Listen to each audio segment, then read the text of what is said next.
Stop everything. What I'm about to reveal will absolutely shatter everything you thought you knew about Australian politics. Peter Dutton, the man who terrorised Labour for years, the politician who made asylum seekers tremble and bureaucrats break into cold sweats, has just delivered the most devastating admission in Australian political history. This isn't just retirement talk, this is a complete political capitulation that exposes the brutal reality of what happens when political titans fall from grace. The Liberal Party is in absolute panic mode, and what Dutton just said behind closed doors will leave you speechless. While you've been distracted by TikTok dances and celebrity gossip, the most explosive political confession of the decade just dropped like a bomb in Brisbane, and the shockwaves are still rippling through Parliament House. Peter Dutton, the man who wanted to be Prime Minister so badly he could taste it, just admitted defeat in the most humiliating way possible. This isn't just about age, this is about a political empire crumbling before our very eyes. Picture this absolute political theatre. You're at the LNP State Convention in Brisbane, surrounded by Liberal Party faithful who are desperately trying to pretend their political world isn't collapsing faster than a house of cards in a cyclone.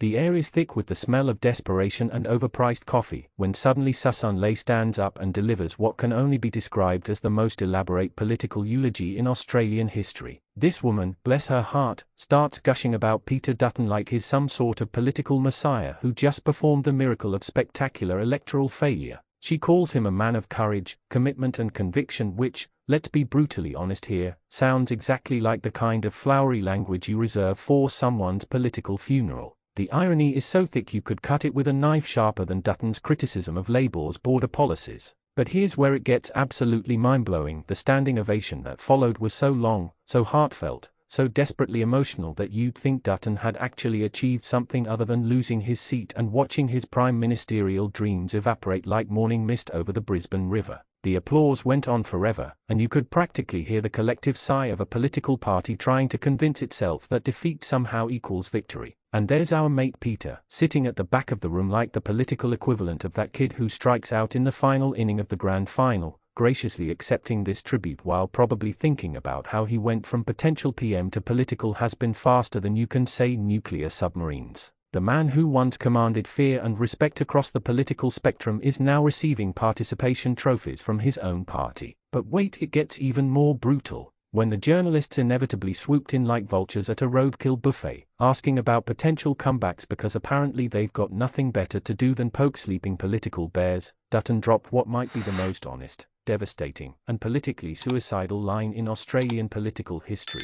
"I'm too old for that, mate." Boom. There it is. The admission that's sending shockwaves through Liberal Party headquarters and making Labour politicians do victory laps around Parliament House. This isn't just humility, this is political surrender wrapped up in folksy Australian vernacular. The man who spent years positioning himself as the tough guy alternative to weak Labour leadership just threw in the towel with all the ceremony of ordering a beer at the local pub. But here's what the mainstream media isn't telling you, and this is where things get really explosive. Dutton's too old comment isn't just about chronological age, it's a devastating indictment of everything the Liberal Party has become under his leadership. When a 53-year-old politician claims he's too old for a comeback, what he's really saying is that his brand of politics is finished, outdated, and completely out of touch with modern Australia. Think about the absolute political carnage this represents. Here's a man who dominated Australian politics for over 2 decades, who struck fear into the hearts of his opponents, who was considered the Liberal Party's great hope for defeating Albanese,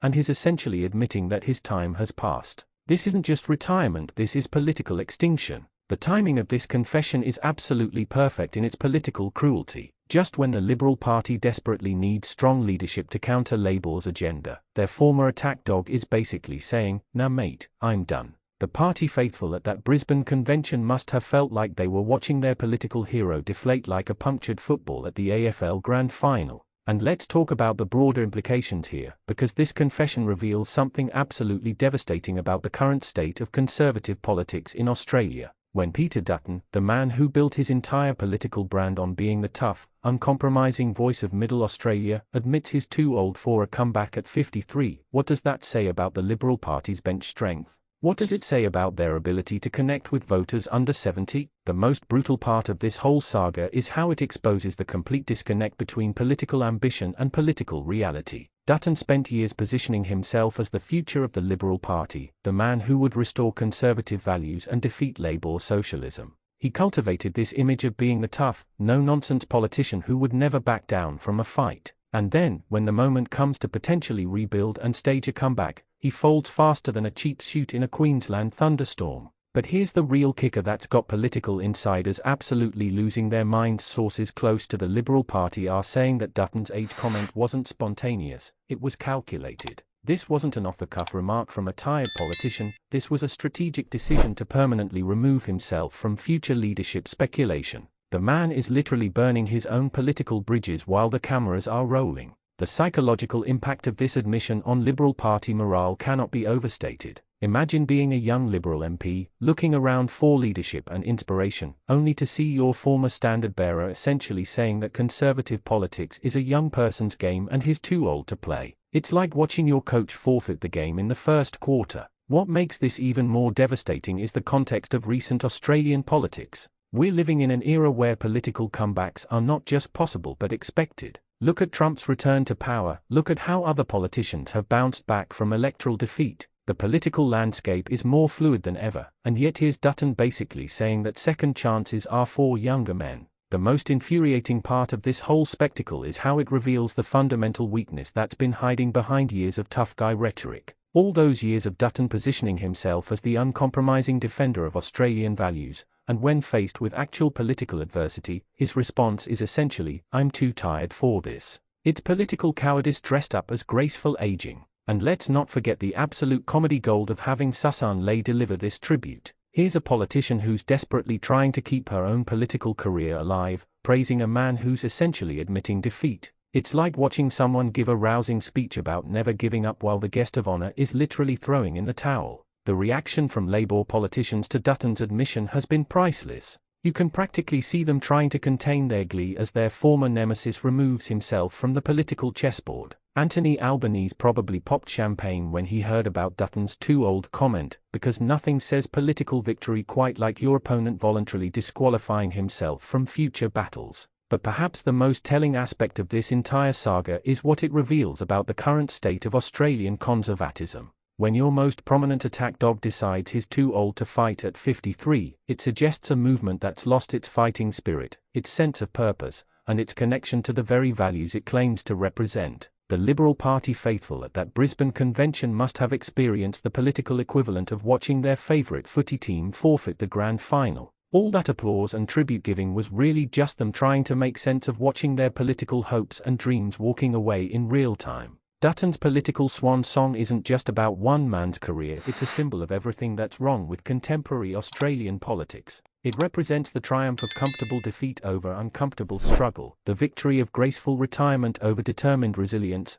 and the sad spectacle of political leaders who'd rather be remembered fondly than fight fiercely for their beliefs. The most damning aspect of this whole affair is how it exposes the hollowness behind years of political posturing. All that tough talk about defending Australian values and fighting Labour's agenda, and when the going gets tough, the tough get going straight to the retirement home. It's political theatre at its most absurd and disappointing. This confession will be remembered as the moment when Australian conservatism lost its spine, when the Liberal Party's great hope decided that comfort was more important than conviction, and when Peter Dutton proved that sometimes the most honest thing a politician can say is also the most politically devastating. The man who wanted to be Prime Minister just became a cautionary tale about political ambition meeting political reality. If you thought tonight's story was wild, trust me, what happens next will blow your mind. So don't stop now. Click on the video right here on your screen to continue the chaos, the drama, and the inside scoop only we deliver. And if you haven't already, hit that subscribe button, give this video a like,